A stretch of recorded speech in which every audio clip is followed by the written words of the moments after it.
le mont Lozère. Pour moi, il est à la fois monte et source. Chez moi, il s'en dégage une évanescence, une poésie que j'avais transcrite de la sorte il y a quelques années.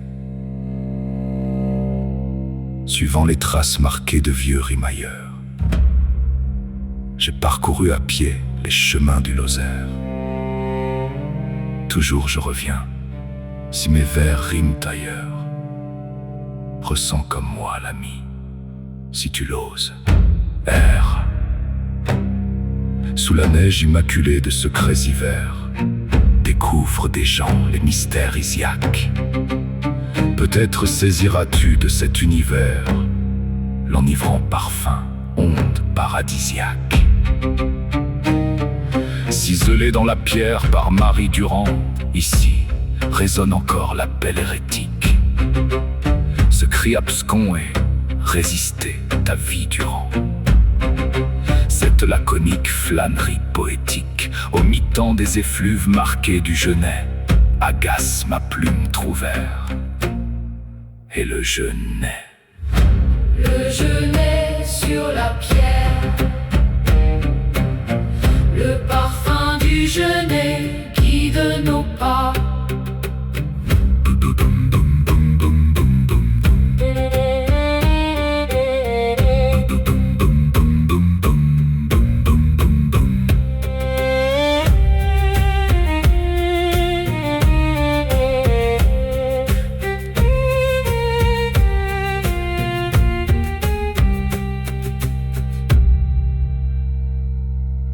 Le genêt sur la pierre, le parfum du genêt guide nos pas.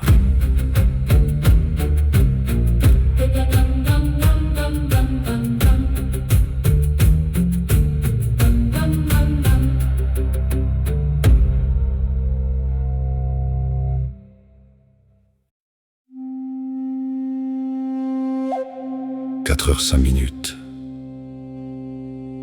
Après les recommandations d'usage, la petite troupe s'ébranle.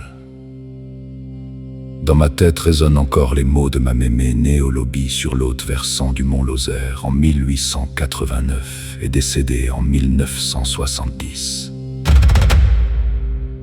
Elle me disait: « Vois-tu mon petit, le mont Lozère est une montagne magnifique mais aussi terriblement pernicieuse. Elle se rapproche du tempérament de l'homme, son caractère est changeant comme celui des gens d'ici. Elle s'est donnée aux méritants, être clémente envers les sages et les prudents. Mais elle ne permet pas l'erreur et est alors impitoyable. »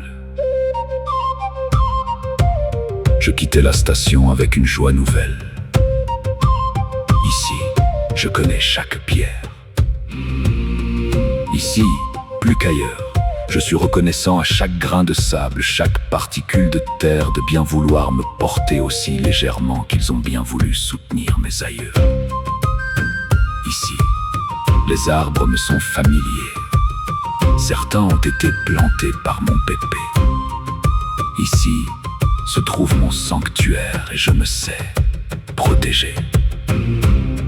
Ici, je sais qu'après chaque ascension, je descendrai dans un paradis terrestre. Chaque contrefort escaladé est une harmonieuse introduction à l'autre. Le sanctuaire de pierre et de terre. La montagne impitoyable veille sur l'enfant. Le voyage de nuit commence.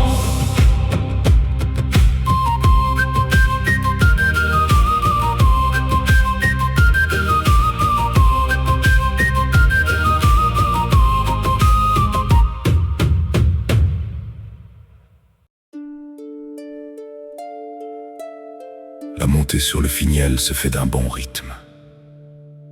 Je suis bien entouré, puisque le départ vient d'être donné.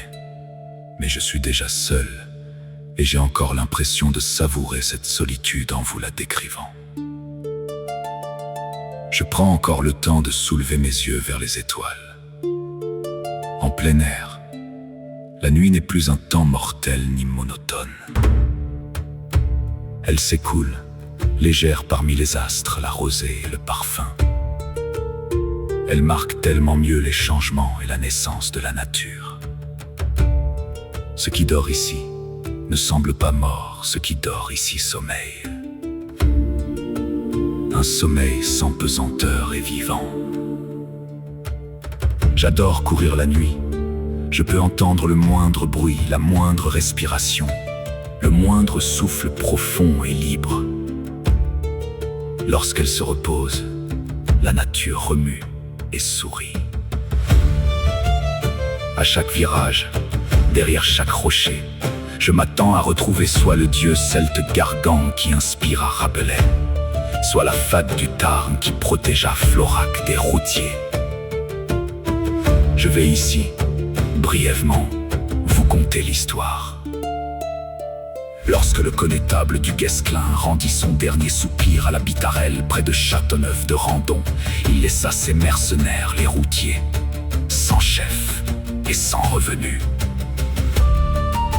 Ceux-ci traversèrent la montagne du Goulet, puis le mont Lozère, mêlant leurs troupes à celles des Anglais vaincus. Ils eurent l'idée de piller la cité des fleurs, célèbre dans l'Europe entière pour la beauté de ses dames. La bonne fée fit front au pont du Tarn. Elle bonne fée fit front au pont du Tarn. Elle laissa traverser le commandant Et lui proposa la retraite. Il refusa, et elle le changea en rocher au lieu-dit appelé depuis le bois du commandeur. Les malfrats qui l'accompagnaient, eux, Restèrent à jamais sur l'autre rive. Savez-vous que vos cabrioles, lorsque vous sautez de roc en roc, se font ici sur le dos d'un brigand? la leçon ayant porté. Dans la région, il est d'usage de dire que l'esprit de l'eau, l'esprit de la fée, apaise celui de l'âme. Il existe ici Une multitude d'êtres fantastiques ainsi. Derrière chaque feuille se cache un elfe du mont. facétieux. Il indique aux voyageurs une direction. Jamais la même! La nuit remue les souris sous les étoiles. L'esprit de l'eau apaise l'âme du marcheur. Les secrets de la montagne dorment sous nos pas.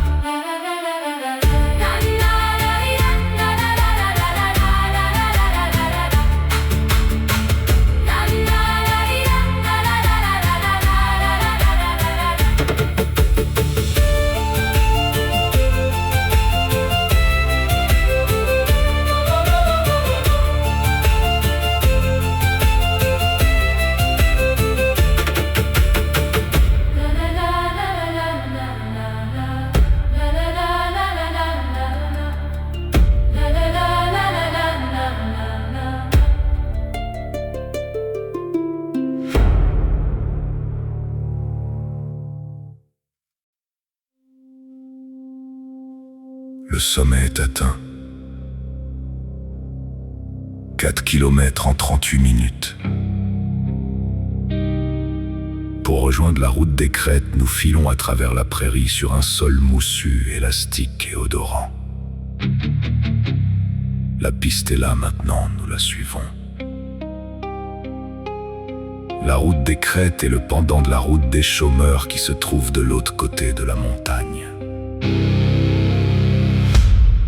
Je suis tout chose. Mon cerveau bouillonne, j'avance sans m'en rendre compte. Mon pépé, père de mon papa, alors garde forestier basé au lobby, participa à sa construction en 1908.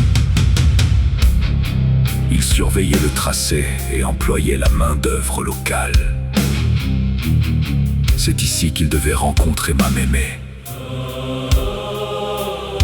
Et c'est dans la maison forestière du Mas de la Barque, située à une dizaine de kilomètres d'ici, que sont nés le frère Puinet et la sœur de mon papa. C'est ici que Pépé, alors syndicaliste, fut isolé pour qu'il ne propage pas les idées qu'il défendait. Et que je défends toujours. C'est ici ainsi qu'il reçut également son ordre de mobilisation le 1er août 1914.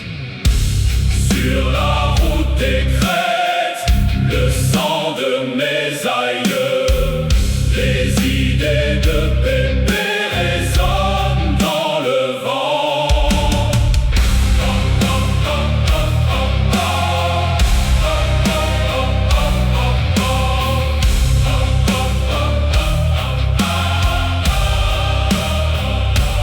Sur la route des crêtes, le sang de mes aïeux,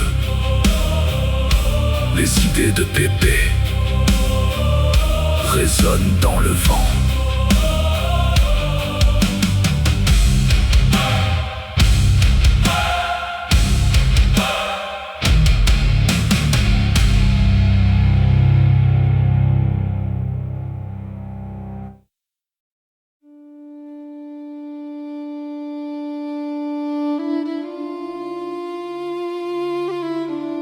Je lève une fois encore mes yeux vers le ciel, puisque bientôt, je sais que nous emprunterons le cours d'un torrent asséché, et qu'il me faudra alors regarder mes pieds. Les étoiles éclairent, vives et pareilles à des joyaux. Et là-haut, ce chemin d'argent qu'empruntent les dieux, c'est la Voie lactée. C'est dans les forêts touffues situées un peu plus au sud-ouest qu'au printemps 2009, j'ai aperçu un lynx. J'avais alors signalé sa présence au parc qui avait retrouvé sa trace, attestant ainsi le retour du félidé. Dernièrement, un cousin y aurait vu un couple de loups dont la femelle était grosse, ce qui établirait la fixation de l'espèce. Les prédateurs originaires de ces lieux seraient donc de retour. Habituellement, je cours sans bijoux. Mais pour cette étape, j'ai conservé la chevalière en argent que mes parents m'avaient offerte pour mes 18 ans. Je sais que le sourire protecteur qui apparaît n'est pas le reflet de la lune, mais celui de mon papa. Il est des moments rares et sereins où l'on se sent en possession de soi-même. Des moments où rien ne nous paraît inaccessible, même les barrières les plus difficiles à franchir. Celles que l'on s'érige, les barrières que l'on nous construit dans la tête.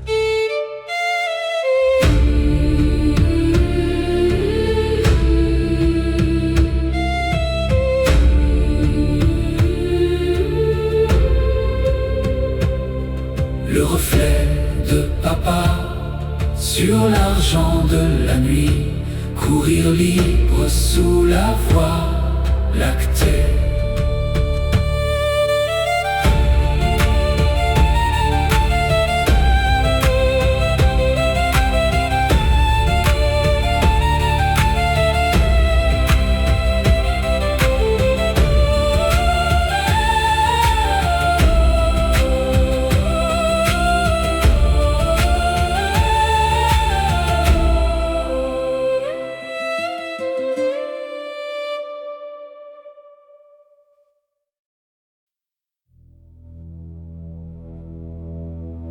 Je suis bien seul au monde.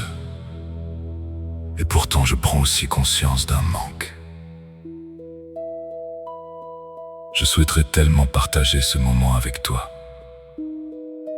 Courir ensemble au clair des étoiles, silencieux, et sentir parfois ta main qui effleure la mienne. Le sentiment d'extase d'une telle course ne peut être porté à la perfection qu'en le partageant avec la femme que l'on aime. Le passage technique d'environ 1 kilomètre est passé sans encombre. Je rejoins maintenant la piste qui nous mènera au village de Finiel. René est belge, il me rattrape et m'incite à le suivre. Visiblement, il n'aime pas trop courir seul la nuit. Je sais son niveau bien supérieur au mien. Mais je sais aussi que là, ce dont j'ai envie, c'est de courir vite. Alors je suis. Nous reprenons rapidement plusieurs autres coureurs que nous lâchons. Ils me rattraperont plus tard, mais là, je suis tout de même encore sur mes terres. Il faut bien que je marque mon territoire. Finiel est passé. 8 kilomètres en 1h09. Tire ta main au clair des étoiles. Marquer mon territoire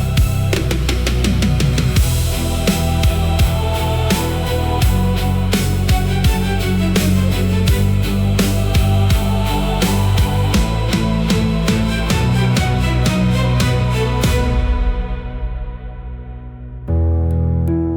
la terre noire. Sentir ta main au clair des étoiles. Marquer mon territoire sur la terre noire.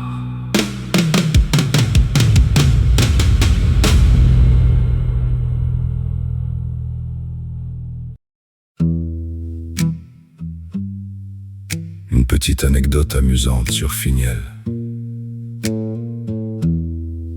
Dans les années 50, bien avant la vague hippie et le retour à la terre, un précurseur. Certains au pays diraient un illuminé, décida de s'installer dans une ferme isolée. L'été, la vie est douce et agréable, mais l'hiver demande un minimum de travail et d'organisation pour survivre. Notre énergumène, qui n'avait cure de l'expérience des anciens, se laissa surprendre par les premières neiges. Tant et si bien que nulle personne ne put entrer ou sortir de sa maison. Parfois, on s'inquiétait de lui et seul le conduit de cheminée permettait de garder le contact. Imaginez-vous la vie qu'il mena. À chaque visite, on lui demandait « Ça va ?» Et la voix qui montait par la cheminée répondait invariablement. On fait aller aujourd'hui, j'ai mangé le chat et brûlé le banc. Tout ce qui vivait y passa, la brebis, le chat, le chien et même les rats. 3 mois s'écoulèrent. Le printemps arriva et l'on put alors délivrer le malheureux. Notre homme fit alors son baluchon et partit vers le sud. Chaque village traversé, chaque paysan croisé, voyait invariablement la même question posée. Neige-t-il ici? Je ne sais pas si c'est la vérité, mais c'est ainsi qu'on me l'a raconté. Peut-être est-il arrivé en Afrique maintenant. Il a brûlé le banc, il a mangé le chat.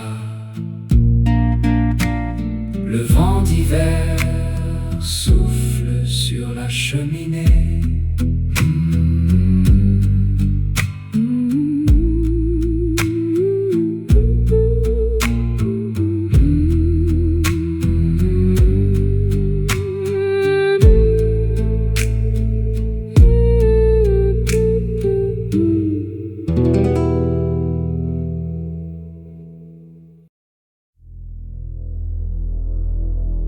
René et moi continuons de débouler.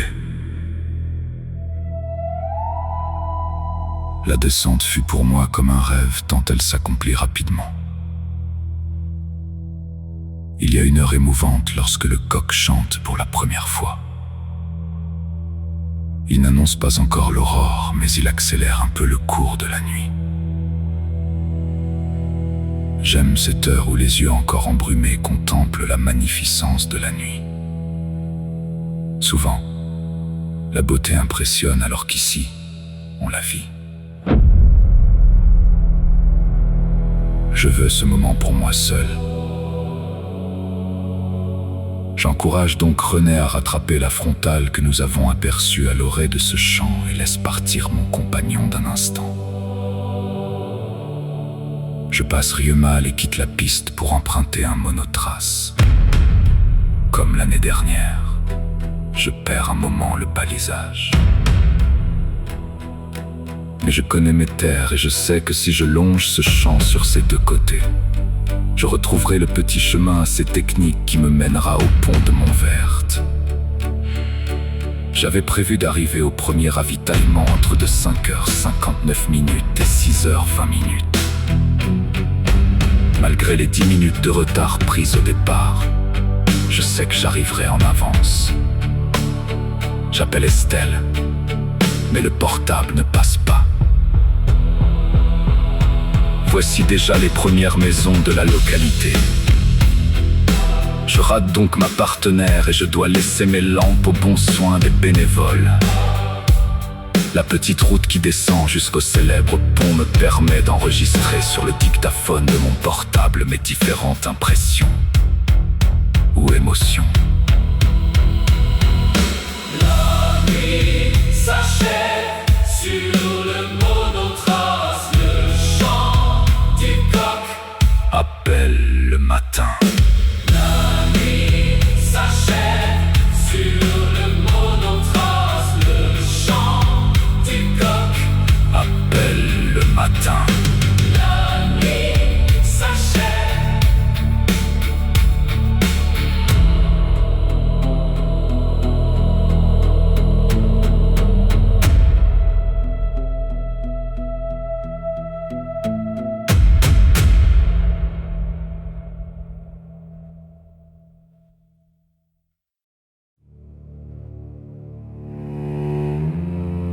Le pont de Montvert est le point de départ de la guerre des Camisards. Avant de laisser Stevenson vous en faire la narration, il me faut peut-être resituer le contexte historique. Par l'édit de Fontainebleau, le 18 octobre 1685, Louis XIV révoque l'édit de Nantes et interdit le protestantisme. Les protestants sont convertis de force au catholicisme. De nombreux protestants émigrèrent, d'autres, malgré leur conversion, continuent de célébrer leur culte clandestinement en pleine nature dans des lieux perdus et inaccessibles que l'on appelle déserts. L'Église catholique considère ceci comme des relapes. Une conversion rétractée est considérée comme un crime très grave. Les hommes sont condamnés à mort ou aux galères. Les femmes sont pendues et emprisonnées, notamment dans la tour de Constance à Aigues-Mortes ou envoyées dans des couvents. Les enfants sont enlevés à leurs parents pour être élevés par des familles catholiques. En ce début du XVIIIe siècle, le chef et le principal acteur de la persécution dans la région était Lamoignon de Baville et François de Langlade du Chayla, archiprêtre des Cévennes. Utilisant la dragonnade, la vie était rendue intolérable et l'exil rigoureusement interdit aux protestants du Languedoc. L'abbé du Chayla possédait une demeure-prison proche du vieux pont sur le Tarn au pont de Montvert. Massip, un muletier passeur, venait d'y être enfermé avec les protestants, principalement des femmes et des enfants qui tentaient la fuite. Le cri des Cévennes, le cri du désert, résister sous le ciel de pierre.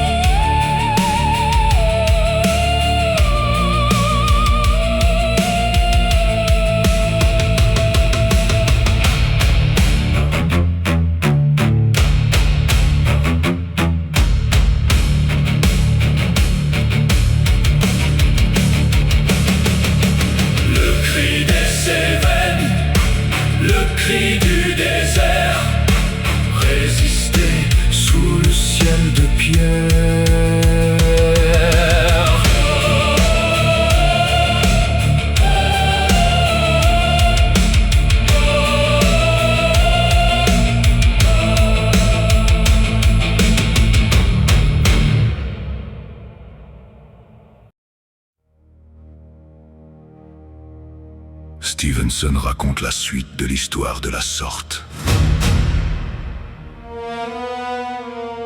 La nuit suivante, le 24 juillet 1702, une rumeur inquiéta l'inspecteur des missions. Les voix d'une foule d'individus qui, chantant des psalmodies à travers la ville, se rapprochaient de plus en plus. Il était 10 heures du soir.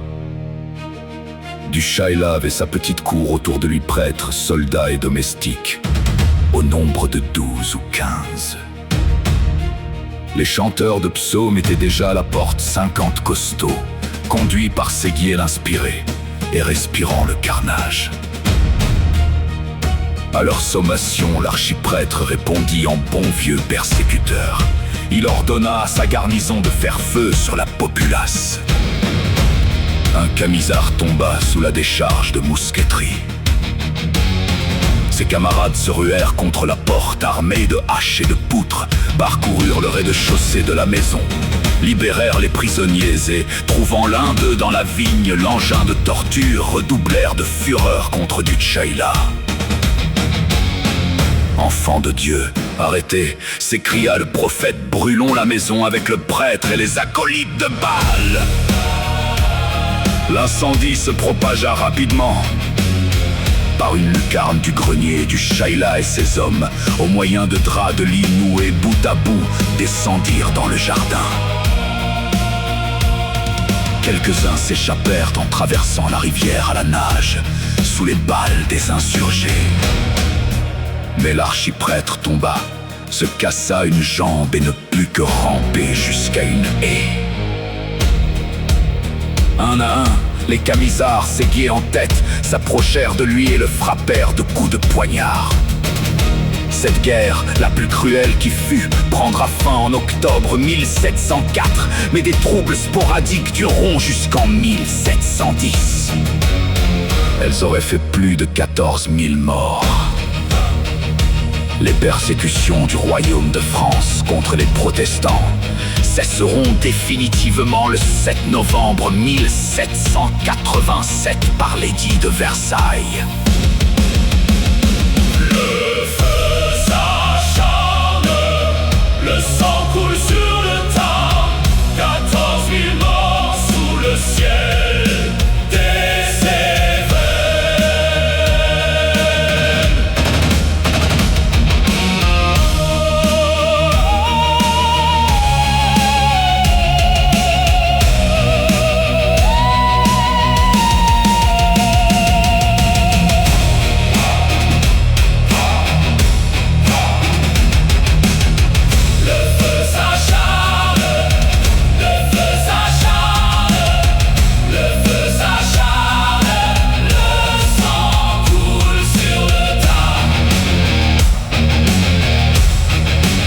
Le feu s'acharne, le sang coule sur le Tarn.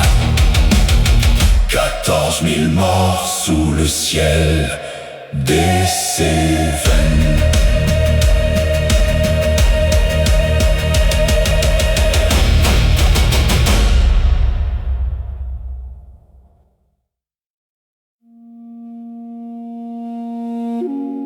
Le Bouget et les vallées cévenoles.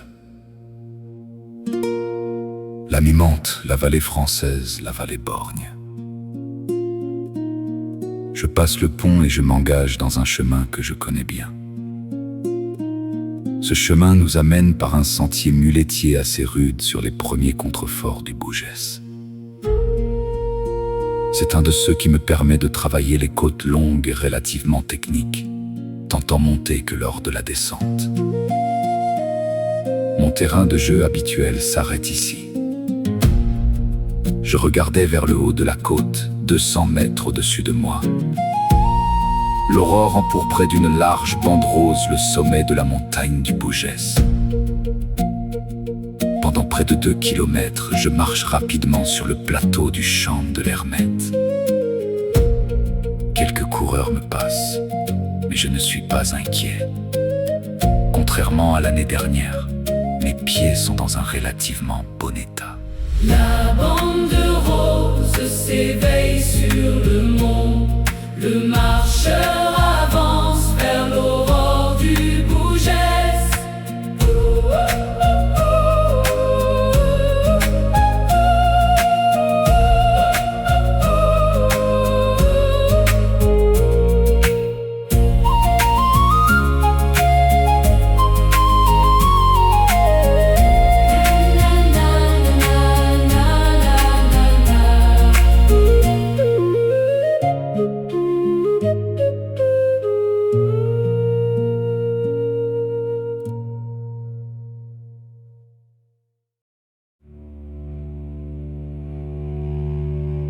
avant de tourner à gauche et de descendre rapidement vers la vallée de la Fiarouze. Je regarde vers l'ouest. À environ 3 kilomètres se trouve Grisac, qui est la terre natale d'un des plus illustres Gévaudanais. Guillaume de Grimoire est l'un des plus fameux papes d'Avignon. Le pontificat d'Urbain V le Bienheureux, 200e pape depuis Saint-Pierre, dura de 1362 à 1370. Nous rejoignons la départementale 20 au pont de Fiarouze. Je sais que dans 1 kilomètre, je vais attaquer la longue montée vers le signal du Bougès. 1420 et 1 mètre.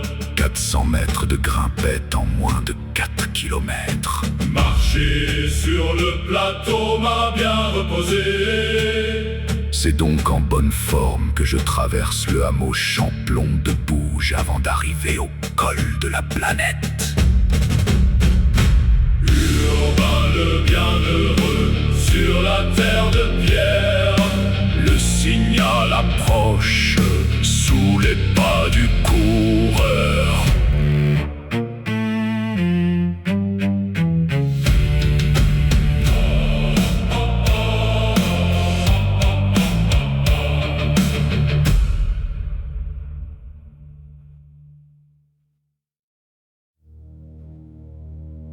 Je reprends un bon nombre de coureurs.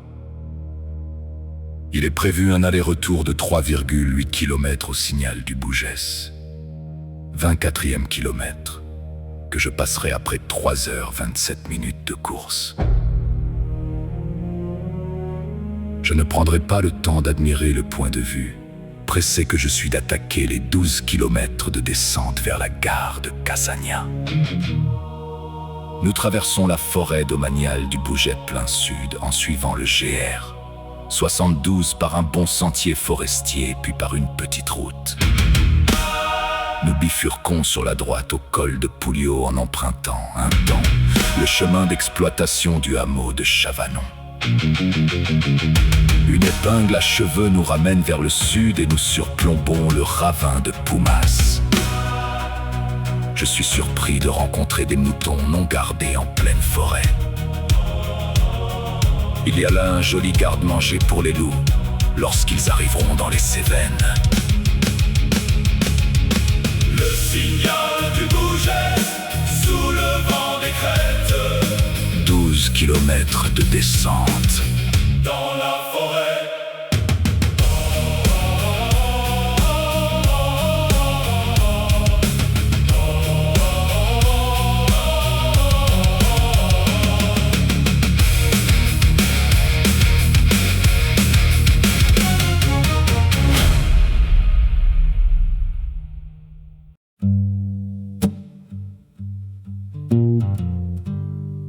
Depuis un moment maintenant, je commence à avoir des douleurs au ventre. Je sais que je vais devoir m'arrêter avant le ravitaillement. La forêt a fait place à un chemin empierré qui descend gentiment vers Cassagna. D'un côté, il y a la montagne et de l'autre, le ravin. Tant pis. J'avise un muret qui ne me cache pas. Mais la nécessité fait loi. 4 à bientôt 5 coureurs en profitent pour me passer. L'arrêt obligé aura duré tout de même 7 minutes. Peu après, j'arrive à Cassagna, au lieu de la résistance huguenote. Je rate une balise et je me retrouve dans la cour d'un gîte. J'en ressors et cherche la trace lorsque j'aperçois Estelle. Presque au même moment, je vois des coureurs qui passent au-dessous. 5 minutes de perdu. Il n'y a pas péril. La nécessité fait loi sur le muret de pierre. 5 minutes perdues à l'entrée de Cassagna.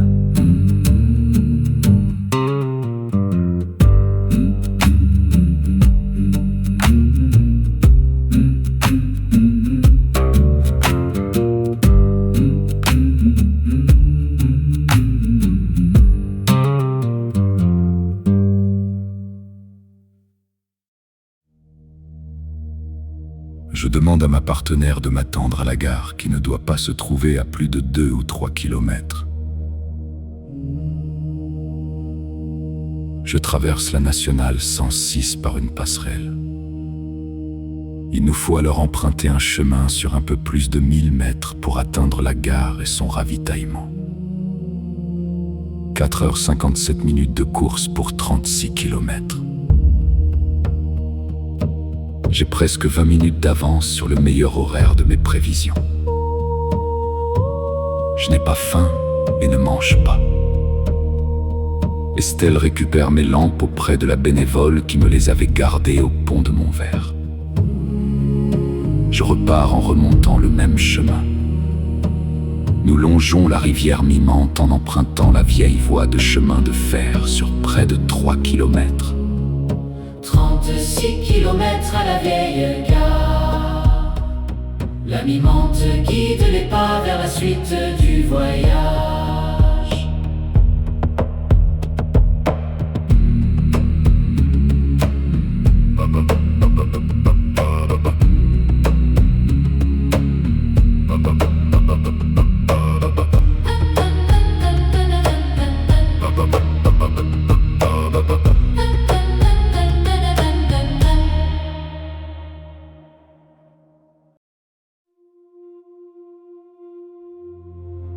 Nous quittons l'ancienne voie ferrée pour nous enfoncer, main droite, dans la forêt de châtaigniers de Fontmort, qui nous mène droit au col des Lopis par une rude montée. Nous bifurquons alors vers le sud-ouest en suivant les GR7 et 67, pour rejoindre quelques kilomètres plus loin à nouveau le GR70. Qui nous mène tout doucettement au col de la Pierre Plantée.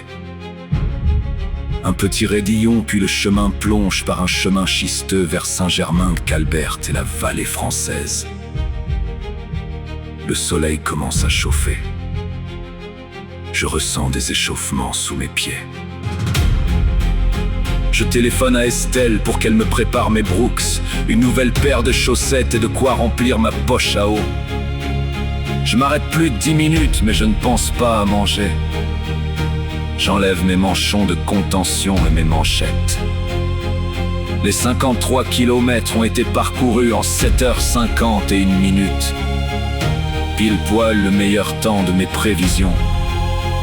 Les ampoules et la chaleur arrivant, je sais pourtant qu'il me sera bien difficile de maintenir mon allure.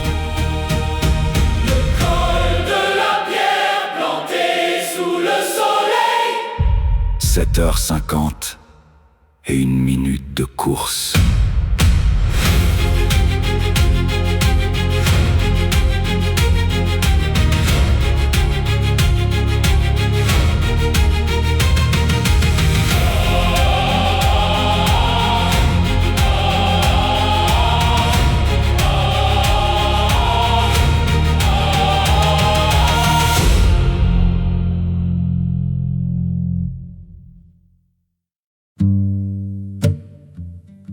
Je repars avec Corinne. Elle est seconde au classement féminin alors qu'elle court son premier ultra. Elle a 2 bandes juste en dessous de ses genoux. Elle souffre des ménisques. Estelle n'étant pas bien loin, je lui propose des genouillères. Elle refuse car elle a peur de ne pas les supporter avec la chaleur qui devient maintenant étouffante. Le parcours suit la route sur environ 1 kilomètre, puis nous grimpons par un bon chemin dans la forêt. Je m'aperçois rapidement que Corinne souffre et que les 2 sparadraps qui lui entourent le haut du mollet ne servent pas à grand-chose. Elle finit d'ailleurs par arracher les 2 bandes adhésives. Dans mon sac, j'ai une pharmacie de course. Elle accepte de perdre 10 minutes le temps que je lui pose un strapping sur le genou gauche qui est le plus douloureux. Je ne sais pas si l'arrêt et les soins ont été bénéfiques, mais Corinne repart de plus belle me laissant sur place. Les ampoules commencent sérieusement à me gêner. J'enrage car j'aurais dû profiter du ravitaillement et du changement de chaussures pour les soigner. Perdre 10 minutes pour un genou blessé. La chaleur étouffante sur la piste de schiste.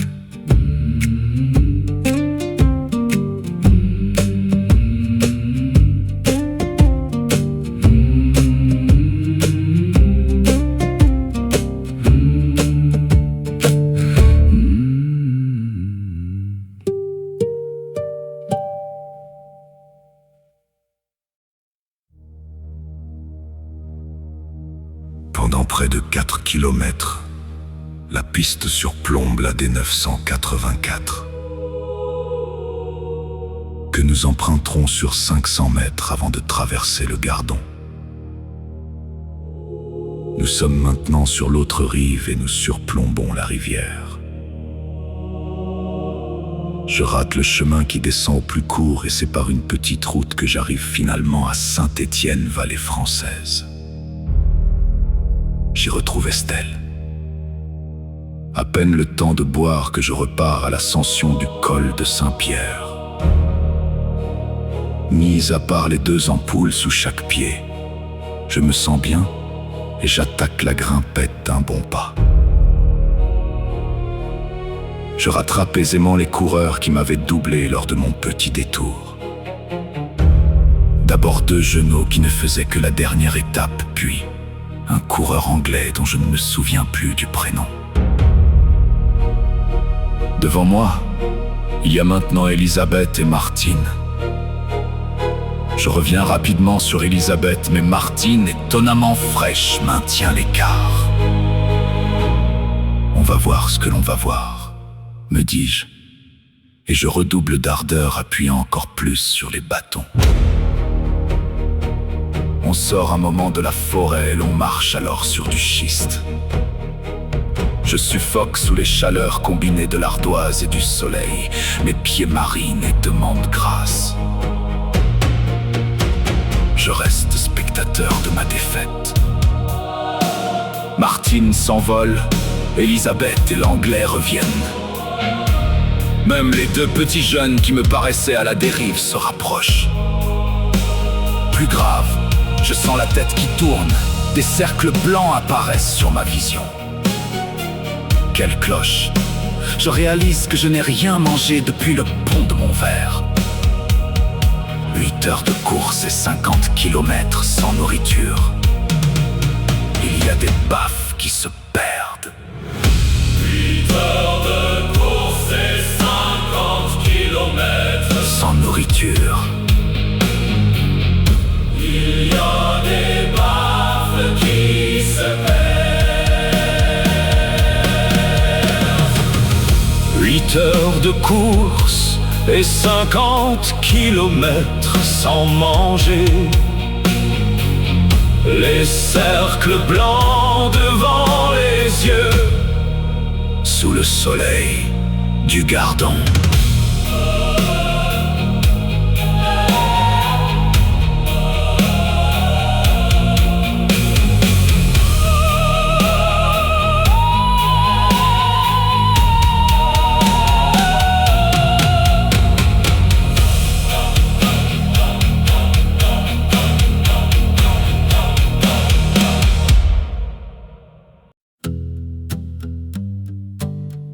Heureusement, je dispose de 3 gels.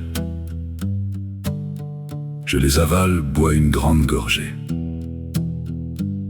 J'attends 3 minutes, ça va mieux, mais cet apport calorique éveille ma faim. Je repars juste derrière les 2 gamins que je rattrape à nouveau au col de Saint-Pierre, 596 mètres. Lorsque je rejoins le pointage au col, je crois les difficultés terminées. En effet, je connais le GR et il descend tranquillement jusqu'à Saint-Jean-du-Gard. Mais voilà, Fred nous a réservé une surprise de taille.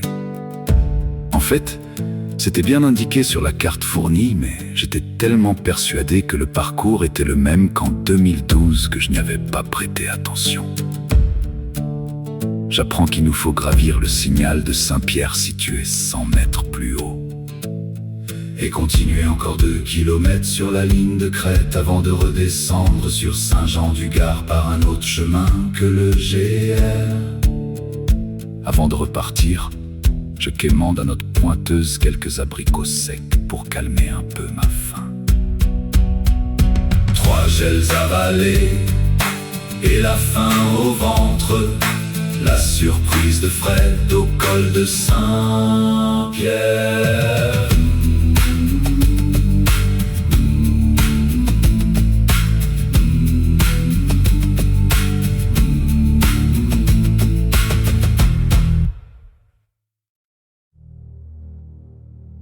La montée est raide et suivre la ligne de crête est un parcours en montagne russe très technique. C'est, et de loin, la partie la plus difficile de ces 3 jours. Le moral en a pris un coup, et mes pieds n'apprécient que modérément les lames affilées de schiste. Ce qui m'aurait paru très ludique en début de journée se présente après plus de 10 heures de course comme un Everest. Il me faut près d'1 heure pour effectuer les 2 kilomètres. Le point de vue est majestueux. D'un côté la vallée française et de l'autre la vallée borgne que ferme le fameux mont Égual. Mais voilà, mon état ne me permet pas de jouir de ce spectacle. Tu ne peux pas savoir, Fred, ce que je t'ai maudit à ce moment. Je finis tout de même par quitter les crêtes et je descends maintenant droit dans la pente pour rejoindre une bonne piste qui malheureusement se trouve en plein soleil. Une dernière montée et j'aborde enfin la descente terminale. Je n'arrête pas de râler. La marche m'est pénible. Les lames affilées, De schiste sous les pieds. plus de 10 heures de course sur l'Everest des crêtes.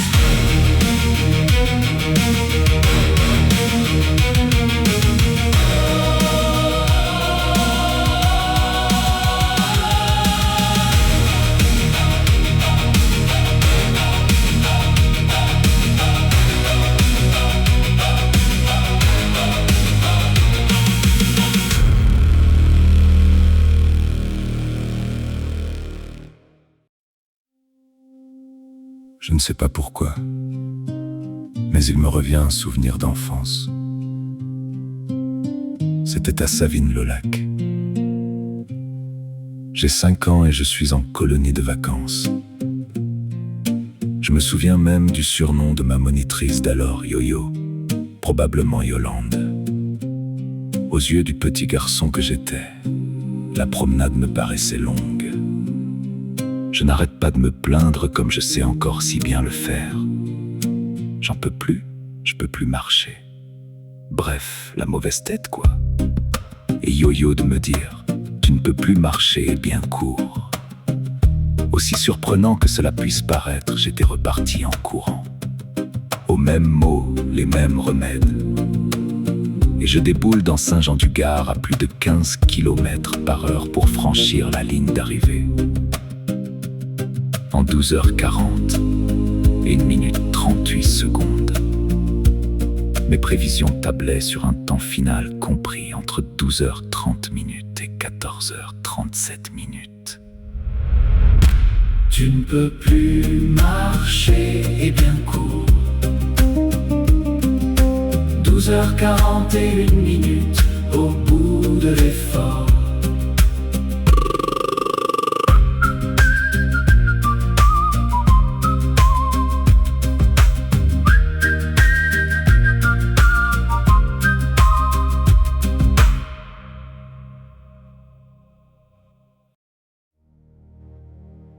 Résultat de la 3e étape. Station du Mont-Lozère à Saint-Jean-du-Garde. Temps officiel 12h40 et 1 minute 40 secondes. 57e sur 88 arrivants et 106 partants. 9e vétéran 2 hommes sur 16 arrivants. Premier 8h04 minutes 5 secondes. Première 8h34 minutes 20 secondes. 88e 15h02 minutes 8 secondes. Résultat de la course complète. Monastier sur Gazeille à Saint-Jean-du-Gard. Temps officiel 25h20 et 1 minute 20 secondes. 42e sur 68 arrivants et 84 partants pour 89 inscrits. 6e vétéran 2 hommes sur 14 arrivants. Premier 15h59 minutes 49 secondes. Première 22h30 et 1 minute 15 secondes. 68e